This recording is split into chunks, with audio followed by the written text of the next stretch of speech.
literally feel his breathing on my neck, and then I like turn around to like grab sugar, and he's like this close to me, and then he comes close and we kiss. Hey, what's up you guys, and welcome back to a brand new video. Today we are going to talk about a time that I've never told anybody. In fact, I was talking to Kevin about it yesterday, and he was like, no, you told me about this. And I was like, no girl, I've never told you this. I've never told a soul about it, and it is going to be a very, very fun story time. So go grab your snack, go grab a beverage, and sit down. Let's talk about it. And without any further ado, let's get into it. So first of all, I actually made this story time yesterday, and it is too sad because I did not realize that the exposure was literally at the highest. It looks like that I am making that video right in front of the sun or somebody's son. I tried to edit it and it just didn't work out, and I was like, fuck my life, fuck me, and fuck everything, because what the fuck is that? And it was pretty sad. But here I am back at it, making that story time all over again, and let's get into it. So this happened a few years ago when I was working in India, and I was also kind of studying. It was like in between all of it, and I was like living in Gurgaon and living my best life by myself in a studio apartment. So a lot of people don't know that I actually did that right before I moved to Canada. So let me tell you a little bit of a background. That time I was actually I am from Delhi, like I'm basically from Delhi, born and raised in Delhi. So it's a little bit strange that I was living around Delhi but far away from my family. But I wanted to like live by myself, and I accepted a job in Gurgaon, and traveling from where my parents live to Gurgaon would have been crazy. A lot of people know, if you're from India, you know that there is like a shuttle service, and there's a cab that comes and pick you up in corporate. I don't know if this is only in BPO or MNC's culture, or if it's like everywhere, because I didn't work anywhere else, so I only know what I know. My dog's walking around. By the way, I have used this new perfume from Prada, and it is so delicious. Like I want to eat it. And funny enough, I'm wearing a Prada t-shirt as well today, so it's kind of like crazy that Prada perfume, Prada t-shirt, and I also used a new moisturizer today, so everything is new kind of thing. But this t-shirt is not new. You guys have seen it before. So basically, I was living my best life, and you know, every time you are living your best life without any regret, without any anxiety, a man over there would look at you and decide that, hey, you know what, that person is super happy, let me fucking ruin their happiness, let me fucking ruin their entire life and make them think about me, because a man cannot sit behind and see that other people are happy, because if it's not about him, they just cannot live with that. And I'm sure my gays and girls would agree with that. Ever since I was a little kid, all I wanted was to get married, was to have a husband, and I wanted to do everything in my power and beyond to make that happen. So I downloaded all the apps that there are in market, you name it. I had Grindr, Tinder, Bumble. I even had Scruff. I don't know if you have ever heard of this app called Blued. I had that app as well. I used to go live and everything. Like, to think that was happening in my life and I was not able to find somebody is understatement, and it's kind of crazy, and it's humbling experience in its own, but it's kind of, I don't know. Tell me why I'm swiping on Tinder. I'm very like picky when I'm swiping on Tinder. There's a hair around my face and it's kind of irritating me right now. Don't piss me off. No, it is like right here. Oh yeah, I see it. Okay, it just needs to go here. Okay, so I am swiping on Tinder, and I'm always very picky swiping on Tinder, because I'm always looking for the man. I'm not looking for hookups. I'm not looking for anything else. Like sometimes I am, but like not on Tinder. I'm always like kind of on Grindr if I'm like looking for something quick. But that was that on that day. I swiped this guy, and he's like tall, good-looking man with like beard. He's like educated, and like, I don't know if this is my first story time that you're watching, but let me tell you, I have a thing for people who are very smart, intellectual, and like have opinions about things and are not afraid to have like a discussion about literally everything and anything. And that's like kind of something that attracts me, because I'm a yapper and I can probably yap about everything and anything. I just need to like look it up and I would be able to have an opinion on it. I don't know if it's a good thing or if it's a bad thing. A lot of people think that that's not a good thing, but you know, having an opinion is a good thing than not having an opinion, because then you are just swinging around with no direction. Immediately a match. So I'm like, oh my gosh, like this guy wants me, this guy wants to get married to me. He's gonna go to my parents and like ask their blessings to get married and like propose, and like, so I am like that delulu already. I have just swiped right on him and we are a match, and I am literally like planning our wedding. I'm thinking about the wedding venue, I'm thinking about the wedding budget, I'm thinking about our kids that that are not even born yet, and like gays can't reproduce. They would have to like surrogate or like adopt. So like it's kind of cuckoo in my head. Oh my god, God help me. My dad didn't raise somebody with brain, but he did raise somebody who has passion for money and yapping. And here I am yapping away for money. So basically, we start talking and immediately it's energetic. It's very like funny. It's there's banter, there's chemistry, there's biology because we are obviously attracted to each other. And then he hits me with the line, I am discreet. And immediately I have a huge turn off, like literally, because I am very, very femme. I am like somebody would see me walking down the road and they'll be like, you know what, he's gay, he's the one who takes in the ass and like whatnot. And so being with somebody who is discreet comes with a lot of challenges because you are supposed to be acting in a certain way so it doesn't give them away that they are also gay. And like a lot of people are like dealing with like internal homophobia because they don't want to act on it, or they want to like keep it a discreet thing. Like a lot of people are discreet because of genuine like good reasons, but some people are just like afraid to show the world that this is who they are. So like this person was kind of the former, so it was kind of like crazy dating this person or like thinking about dating this person. So I was just like, all right, cool, I'm not going to put all my eggs in this basket, but I'm gonna see where it goes. So I started like talking to him. After a couple of weeks, he asks me out, which is kind of weird because I always only talk to people like for a week and then I want to meet them right away because it's just like easier that way, and like we know that it's going to work out or not. Like if online chemistry kind of translates into real life chemistry, and if it doesn't, then like you have wasted your time just talking to this person. And it has happened to me a lot. Like it has bitten me in my ass a lot.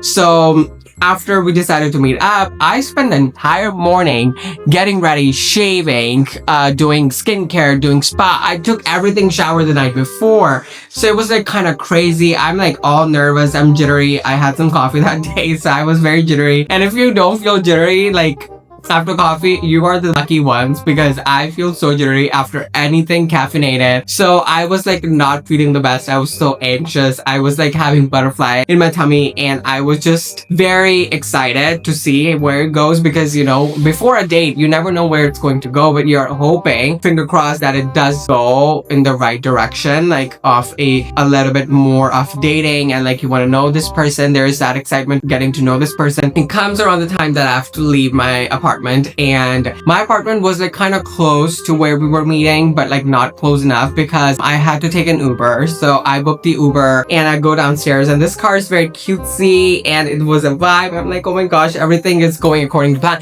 except the coffee thing because I was still jittery and I was not sure what would I do about that because by that time I had never gotten drunk. And actually, never mind, I did get drunk once before, and that's a story for another time. I am now thinking about it and I'm thinking that why the fuck have I not told you that story? Oh my gosh, I'm going to film that soon. I get at the Uber and this Uber driver is very talkative, very chatty, and I'm very chatty, so like we're chit-chatting and he's like, oh my gosh, you look cutesy.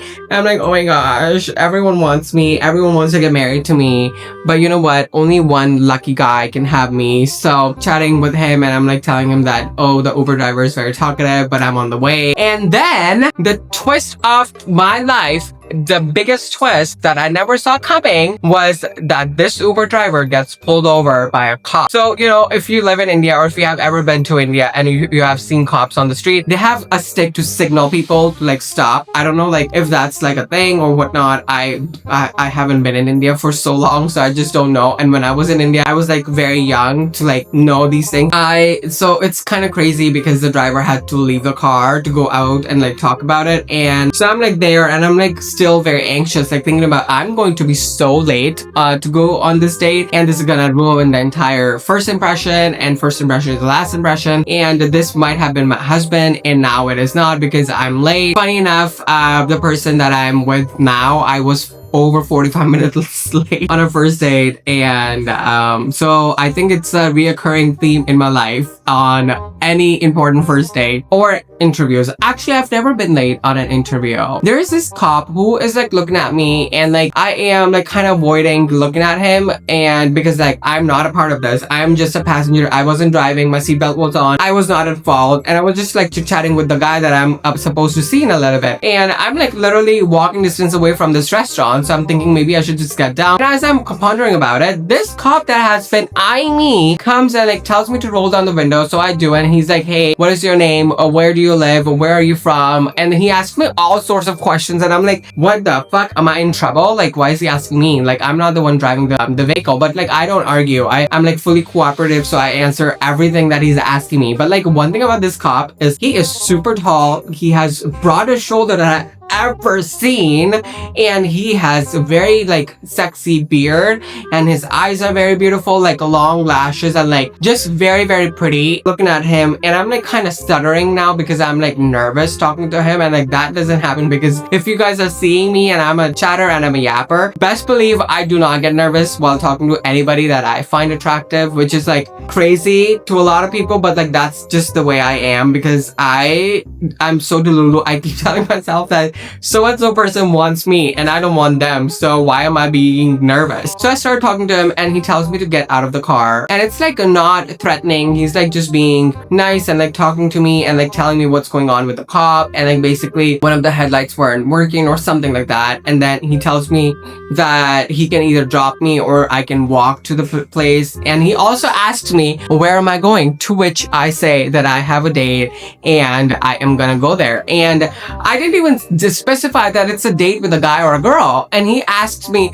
okay, so what is his name, are you excited, and like all sorts of questions. And I'm like, why is he interested in getting to know where's the date, who is the guy, why am I excited, da, da, da, da, da. So I tell him everything, and I'm like, hey, I'm getting late, can I please go? So he's like, okay, yeah, you know what, I live very close by, and here's my card, so you take my card, and if you ever need anything you can text me, or if you're in trouble. Very mesmerized by the way he was looking at me, and the way he was looking at me was like very cute. Like he was looking at me with like, you know how puppies look at you, like with a puppy eyes? That's what he was looking at me. It was just very cute. I leave, I take his card, and I completely forgot about it, and I go on a date. The date went well, da da da. That's a story for another day because that's not the story that I'm telling you guys right now. Then I go home and then I fall asleep because I was just watching something. The funny thing about that apartment is I did not even have a Wi-Fi. I was literally streaming everything on my phone or watching a movie through my phone, and the amount of times that my phone would stop, data is like weak or it's not as strong. It was so crazy. The next morning I'm doing my laundry and I take my jeans from last night out, and while I'm like putting it in the washer, the cop's card falls. So the top of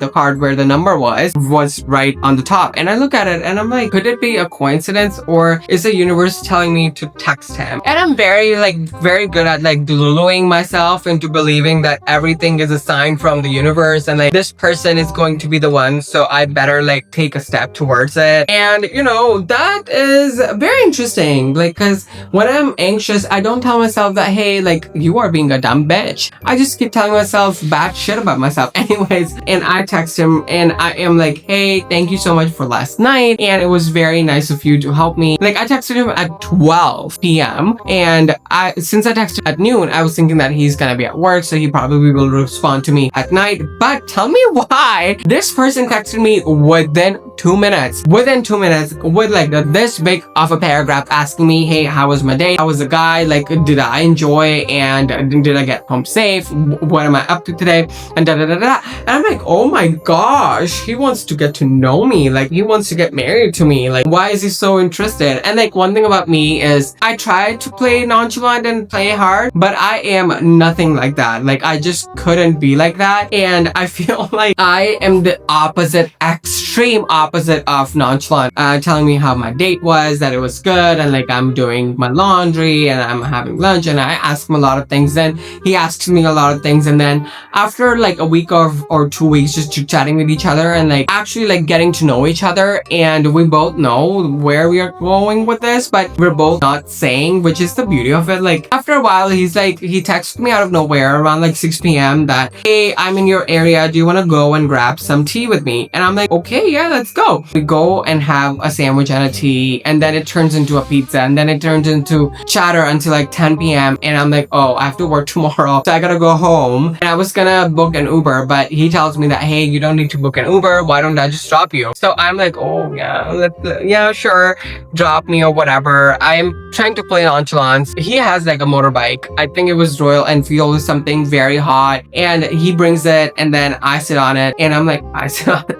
That's what he said. We get to my place and he's like, all right, cool. Like, it was great meeting you. Let's hang out again soon. And I'm like, hey, do you wanna come over and like have some coffee? Like, we can chatter more and then you can go home. And then he's like, okay, cool. And like that, when he said yes, like my heart was like literally pounding out of my chest. It was so crazy. I still remember it. And then he comes over, I make him coffee, and I'm like, while I'm making it, he's like standing so close to me and like magnets, like he was very close to me, and I could literally feel his breathing on my neck. And then I like turn around to like grab sugar, and he's like this close to me, and then he comes close and we kiss. I know. Even now, like I blush a little bit, and then, you know, things happened and And then after that, we chatted a little bit more, and then he went home, and then we chatted a little bit more the next day. And then we kept chatting, but then I moved to Canada.